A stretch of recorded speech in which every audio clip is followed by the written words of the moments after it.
मेरे प्यारे देशवासियों, नमस्कार। आज देव दीपावली का पावन पर्व है। आज गुरु नानक देव जी का भी पवित्र प्रकाश पर्व है। मैं विश्व भर में सभी लोगों को और सभी देशवासियों को इस पावन पर्व पर हार्दिक बधाई देता हूं। ये भी बहुत सुखद है कि 1.5 साल के अंतराल के बाद करतारपुर साहिब कॉरिडोर अब फिर से खुल गया है। साथियों, गुरु नानक जी ने कहा है, बीच दुनिया सेवी कमाइए त दरगिही बेसन पाइए। यानी संसार में सेवा का मार्ग अपनाने से ही जीवन सफल होता है। हमारी सरकार इसी सेवा भावना के साथ देशवासियों का जीवन आसान बनाने में जुटी है। न जाने कितनी पीढ़ियां जिन सपनों को सच होते देखना चाहती थी, भारत आज उन सपनों को पूरा करने का भरपूर प्रयास कर रहा है। साथियों, अपने 5 दशक के सार्वजनिक जीवन में मैंने किसानों की परेशानियों को, उनकी चुनौतियों को बहुत करीब से देखा है, महसूस किया है। इसलिए जब देश ने मुझे 2014 में प्रधानमंत्री के रूप में सेवा का अवसर दिया, तो हमने कृषि विकास, किसान कल्याण को सर्वोच्च प्राथमिकता दी। साथियों, इस सच्चाई से बहुत लोग अनजान है कि देश के 100 में से 80 किसान छोटे किसान हैं। उनके पास 2 हेक्टेयर से भी कम जमीन है। आप कल्पना कर सकते हैं, इन छोटे किसानों की संख्या 10 करोड़ से भी ज्यादा है। उनकी पूरी जिंदगी का आधार यही छोटी सी जमीन का टुकड़ा है। यही उनकी जिंदगी होती है। और इस छोटी सी जमीन के सहारे ही वो अपना और अपने परिवार का गुजारा करते हैं। पीढ़ी दर पीढ़ी परिवारों में होने वाला बंटवारा इस जमीन को और छोटा कर रहा है। इसलिए देश के छोटे किसानों की चुनौतियों को दूर करने के लिए हमने बीज, बीमा, बाजार और बचत, इन सभी पर चौतरफा काम किया। सरकार ने अच्छी क्वालिटी के बीज के साथ ही किसानों को neem coated urea, soil health card, micro irrigation जैसी सुविधाओं से भी जोड़ा। हमने 22 करोड़ सॉइल हेल्थ कार्ड किसानों को दिए और इस वैज्ञानिक अभियान के कारण एग्रीकल्चर प्रोडक्शन भी बढ़ा। साथियों, हमने फसल बीमा योजना को अधिक प्रभावी बनाया। उसके दायरे में ज्यादा किसानों को लाए। आपदा के समय ज्यादा से ज्यादा किसानों को आसानी से मुआवजा मिल सके, इसके लिए भी पुराने नियम बदले। इस वजह से बीते 4 साल में 1 लाख करोड़ रुपए से अधिक का मुआवजा हमारे किसान भाई बहनों को मिला है। हम छोटे किसानों और खेत में काम करने वाले श्रमिकों तक बीमा और पेंशन की सुविधाओं को भी ले आए। छोटे किसानों की जरूरतों को पूरा करने के लिए सीधे उनके बैंक खातों में 1,62,000 करोड़ रुपए ट्रांसफर किए, सीधे उनके खाते में। साथियों, किसानों को उनकी मेहनत के बदले उपज की सही कीमत मिले, इसके लिए भी अनेक कदम उठाए गए। देश ने अपने रूरल मार्केट इंफ्रास्ट्रक्चर को मजबूत किया। हमने एमएसपी तो बढ़ाई ही, साथ ही साथ रिकॉर्ड सरकारी खरीद केंद्र भी बनाए। हमारी सरकार द्वारा की गई उपज की खरीद ने पिछले कई दशकों के रिकॉर्ड तोड़ दिए हैं। देश की 1000 से ज्यादा मंडियों को ई नाम योजना से जोड़कर हमने किसानों को कहीं पर भी अपनी उपज बेचने का एक प्लेटफॉर्म दिया। और इसके साथ ही देश भर की कृषि मंडियों के आधुनिकीकरण पर भी हमने करोड़ों रुपए खर्च किए। साथियों, आज केंद्र सरकार का कृषि बजट पहले के मुकाबले 5 गुना बढ़ गया है। हर वर्ष 1.25 लाख करोड़ रुपए से अधिक कृषि पर खर्च किए जा रहे हैं। 1 लाख करोड़ रुपए के एग्रीकल्चर इंफ्रास्ट्रक्चर फंड के माध्यम से गांव और खेत के नजदीक भंडारण, इसकी व्यवस्था, कृषि उपकरण जैसी अनेक सुविधाओं का विस्तार, ये सारी बातें तेजी से हो रही है। छोटे किसानों की ताकत बढ़ाने के लिए 10,000 एफपीओ किसान उत्पादक संगठन बनाने का अभियान भी जारी है।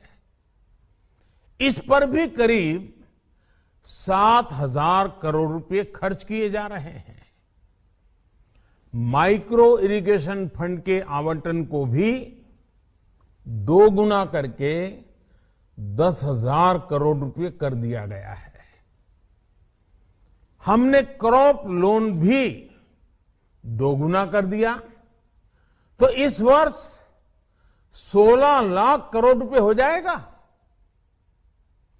अब पशुपालकों को मछली पालन से जुड़े हमारे किसानों को भी किसान क्रेडिट कार्ड का लाभ मिलना शुरू हो गया है। यानी हमारी सरकार किसानों के हित में हर संभव कदम उठा रही है, लगातार एक के बाद एक नए कदम उठाती जा रही है। किसानों की आर्थिक स्थिति सुधरे, उनकी सामाजिक स्थिति मजबूत हो, इसके लिए पूरी ईमानदारी से काम कर रही है। साथियों, किसानों की स्थिति को सुधारने की इसी महाअभियान में देश में 3 कृषि कानून लाए गए थे। मकसद ये था कि देश के किसानों को, खासकर छोटे किसानों को और ताकत मिले, उन्हें अपनी उपज की सही कीमत और उपज बेचने के लिए ज्यादा से ज्यादा विकल्प मिले। बरसों से ये मांग देश के किसान, देश के कृषि विशेषज्ञ, देश के कृषि अर्थशास्त्री, देश के किसान संगठन लगातार कर रहे थे। पहले भी कई सरकारों ने इस पर मंथन भी किया था। इस बार भी संसद में चर्चा हुई, मंथन हुआ और ये कानून लाए गए। देश के कोने कोने में कोटि कोटि किसानों ने, अनेक किसान संगठनों ने इसका स्वागत किया, समर्थन किया। मैं आज उन सभी का बहुत बहुत आभारी हूं, धन्यवाद करना चाहता हूं।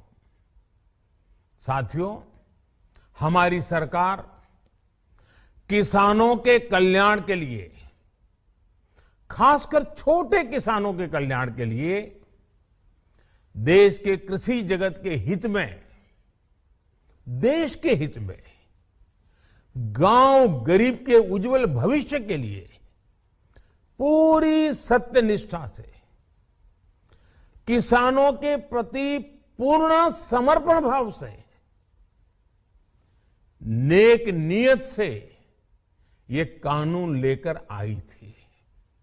लेकिन इतनी पवित्र बात, पूर्ण रूप से शुद्ध किसानों के हित की बात, हम अपने प्रयासों के बावजूद कुछ किसानों को समझा नहीं पाए।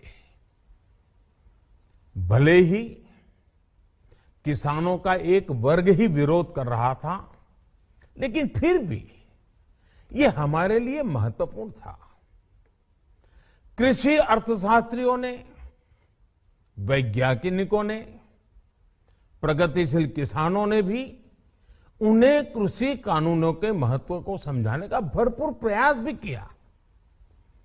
हम पूरी विनम्रता से, खुले मन से उन्हें समझाते रहे। अनेक माध्यमों से व्यक्तिगत और सामूहिक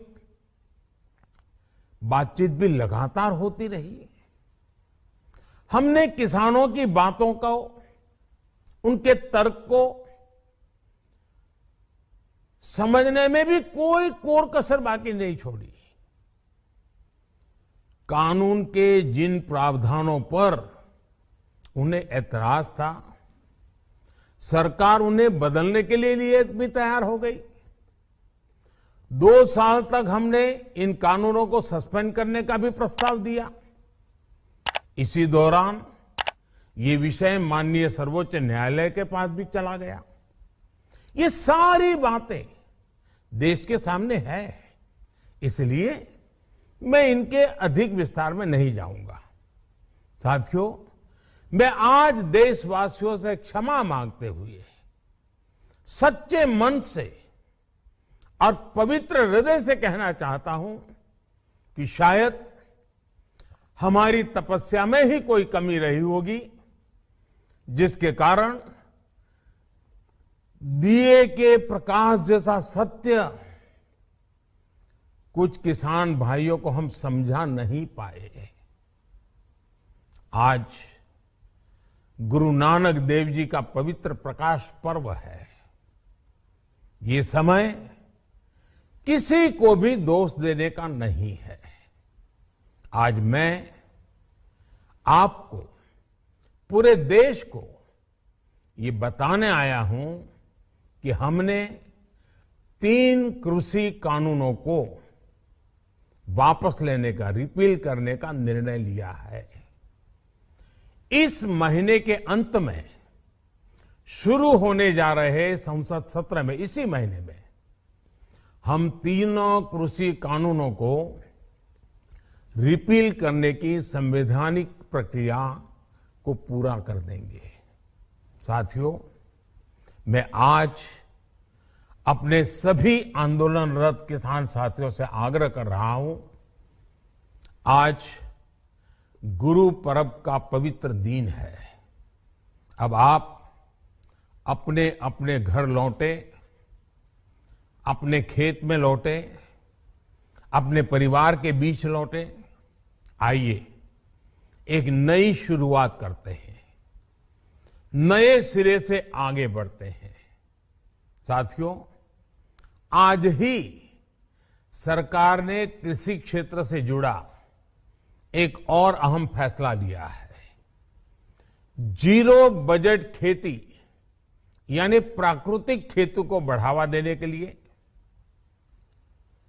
देश की बदलती आवश्यकताओं को ध्यान में रखकर क्रॉप पैटर्न को वैज्ञानिक तरीके से बदलने के लिए एमएसपी को और अधिक प्रभावी और पारदर्शी बनाने के लिए ऐसे सभी विषयों पर भविष्य को ध्यान में रखते हुए निर्णय लेने के लिए एक कमेटी का गठन किया जाएगा।